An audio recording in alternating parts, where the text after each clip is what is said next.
मैं हूं डब्बू जी और आप देख रहे हैं मेरा यूट्यूब चैनल डब्बू जी एस्ट्रोलॉजर। दोस्तों, हर रोज हम कोई ना कोई समाधान आपको बताते हैं और एक श्रृंखला हमारी समाधान की चल रही है जिसका श्रृंखला नंबर आज 11 है।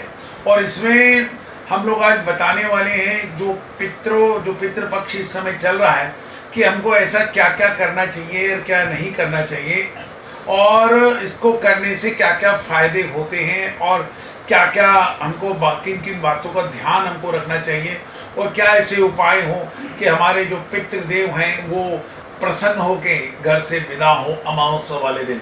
मित्रों, पूर्णिमा के दिन इनका आगमन होता है आपके कुल में, कुटुंब में, घर में, और अमावस्या के दिन इनका गमन होता है, मतलब इनकी विदाई होती है।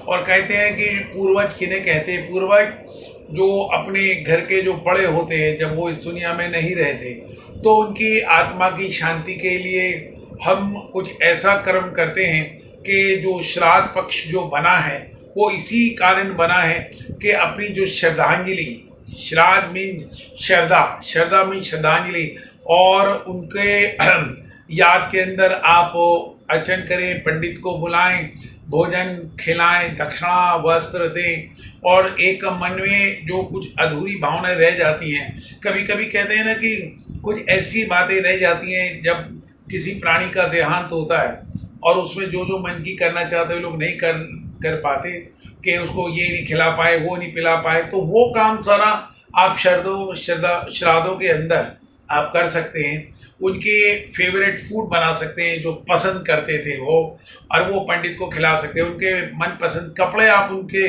पंडित को भोजन करा के उनको दे सकते हैं, ताकि आपके मन और आत्मा को शांति मिले। उनकी आत्मा को शांति मिलेगी तो आपको भी मानसिक तौर पे शांति मिलेगी। श्राद्धों में कोई नया काम नहीं करना चाहिए, कोई पूजा पाठ नए तरह का रखवाना नहीं चाहिए, वो कहते हैं लगता नहीं। और जो लोग जैसे ताबीज बनवा लेते हैं या कोई तांत्रिकों या पंडितों के द्वारा कोई चीज़ें ऐसी उपाय की समाधान की वो देते हैं, वो नहीं करना चाहिए। कोई उपाय नहीं करवाना चाहिए, क्योंकि कोई भी उपाय काम नहीं करता। सिर्फ हमको इस श्राद्ध ड्यूरेशन जो 14 दिन का होता है उसमें दान करने चाहिए। प्रातःकाल अपनी तिथि, हिंदी तिथि के हिसाब से, कि जब देहांत हुआ हो जिस प्राणी का, जिस तारीख पे, उसको कैलेंडर में देख के तिथि आप पता कर लें।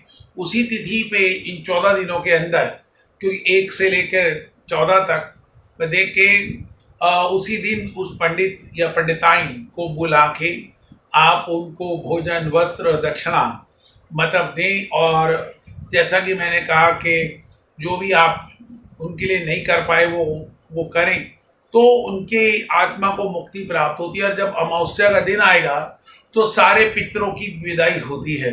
तो उस दिन कहते हैं कि 14 जगह भोजन की व्यवस्था, 14 पत्तल, या नहीं कर सकते तो 4-4 पूरियाँ, सब्जी आलू की सूखी और खीर, और अदरक और मूली के लच्छों के साथ पता रख के उसको या तो मंदिर में दें या कहीं आश्रम में जाके दे सकते हैं, या वो ना मिले तो गाय को खिला सकते हैं।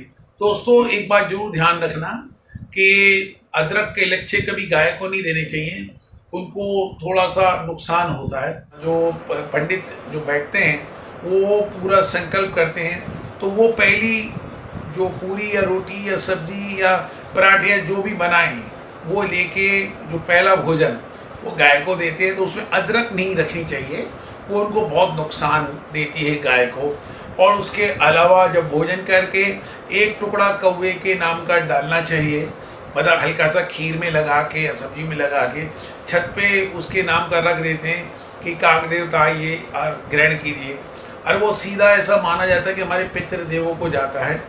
और तीसरा जो है, अपने भोजन जो गाय को देते हैं वो भी उनके, गाय में 33 करोड़ देवताओं का वास होता है, जो गाय को भोजन देते हैं वो भी आपके पितरों को जाता है। और चौथा, जो पंडित या पंडिताइन जो बैठ के भोजन करते हैं वो आपकी जो अदृश्य आत्मा वो उसको देखती है। दोस्तों, कहते हैं ना कि आत्मा सो परमात्मा, जब तक उनकी मुक्ति या गति नहीं कराते आप गया जी जाके, कुरुक्षेत्र करा के जाके या हरिद्वार जाके उनकी मुक्ति नहीं कराते, तब तक ये सिलसिला सालों साल चलता रहता है। और जब आप ये कर लेते हैं तो फिर श्राद्ध करने की ज़रूरत नहीं पड़ती। अगर उनकी वहाँ पे मुक्ति तर्पण करा दें, पिंडदान करा दें, फिर वो आपको उसके बाद आगे श्राद्ध करने की ज़रूरत आपको पड़ेगी नहीं। और अमावस्या वाले दिन सिर्फ ये 14 जगह खाना निकाल के आप मंदिर या पंडितों को भोजन करा के या कहीं आश्रम में साधुओं को या गाय को कहीं पे भी ये भोजन कराएं तो बहुत पुण्य मिलता है और उनकी विदाई होती है। उसके बाद आप जो पितृपक्ष है उससे मतलब शांति मिलती है और पितृपक्ष को पूर्ण विराम होता है कि चलो अगले दिन से जो अमावस्या के नवरात्र की शुरुआत हो जाती है और उसके बाद धीरे धीरे प्रोसेसिंग शुरू हो जाती है। तो ये तो मित्रों था श्राद्धों के में क्या क्या करना चाहिए और क्या क्या नहीं करना चाहिए। हमेशा इन 14 दिनों में दान का खास आपको ध्यान रखना है। क्या क्या दान करना है? सभी चीज़ों का दान, वस्त्र का दान, भोजन का दान। मतलब ये पंडितों से अलग बता रहा हूँ। अगर मतलब क्षमता अनुसार आप अपना करें, बुलाएं, गरीबों को दान दे सकते हैं, गरीब ब्राह्मणों को दान दे सकते हैं और पशु पक्षियों को खूब मतलब खाने का दाने का या जो वो खाते पीते हैं, पानी के का बर्तन रख के चिड़िया कबूतर कौवों को कर सकते हैं। साथ में हरे मूंग, बाजरा, सतनजा उनको डाल सकते हैं और साथ ही बंदरों को केले देने का बड़ा धर्म है और उसके साथ साथ कुत्तों को दूध पिलाने का बहुत बड़ा धर्म है। जब ये सारे कर्म करेंगे तो पितृ प्रसन्न रहेंगे तो आप भी प्रसन्न रहेंगे। कहते हैं ना लोग, पितरों के दोष के कारण बहुत परेशानी होती है, तो वो दोष भी आपको नहीं लगे। जब आपके पितर आपके खुश तो आपका जीवन खुश, आपका कुल खुश, आपके परिजन खुश। तो ये था मित्रों श्राद्धों का एक छोटा सा ज्ञान जो आपको दिया। और बेल आइकन दबाकर मेरे इस चैनल को, वीडियो को सब्सक्राइब करें और साथ ही ज़्यादा से ज़्यादा वीडियो शेयर करें ताकि दूसरों का भला हो सके। और फिर भी कोई सवाल अगर रह जाए तो डायरेक्ट आप मेरे मोबाइल नंबर 9810504116 यानी 9810504116 पर कॉल कर सकते हैं या ईमेल कर सकते हैं मुझे dabbujai007@gmail.com पर आप मेल करके कोई भी सवाल का जवाब मुझसे ले सकते हैं। नमस्कार, धन्यवाद।